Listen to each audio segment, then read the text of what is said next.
couldn't do a presentation on food retail with one of the smallest food retailers, Amazon. Amazon is not taking over grocery anytime soon. There's been a lot of headlines recently about kind of their one store in Seattle where you can go in, literally just scan. You scan when you go in, you just pick everything you want, put it in a bag, walk out. This is one store that was probably very expensive to develop and probably fraught with risk in the near term that they still need to figure out.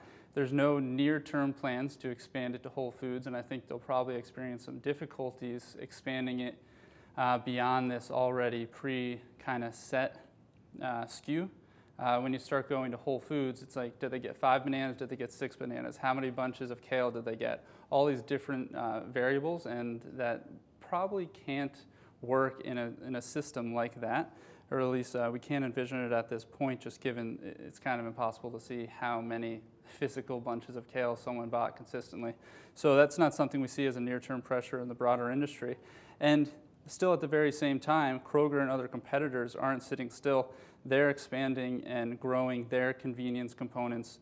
So Kroger, they'll have click list in 1,000 stores by the calendar year 17. This is where you can order online and do curbside pickup. Maybe you're running errands and you just want to go pick this up real quick, really speed up your day, save yourself a half hour.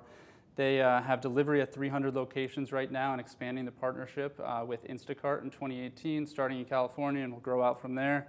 Scan, bag, and go, recent news. They recently released just this morning what regions this will be going into. It's right now in 20 stores.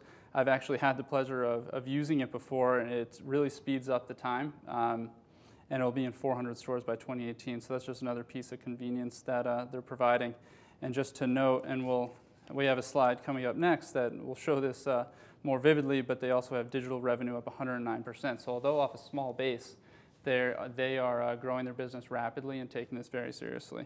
And then just lastly, is Amazon destroying Whole Foods? They'll probably figure it out. But they did a lot at once in the summer. So you have Whole Foods was implementing order-to-shelf initiatives to limit back-of-house or storeroom inventory.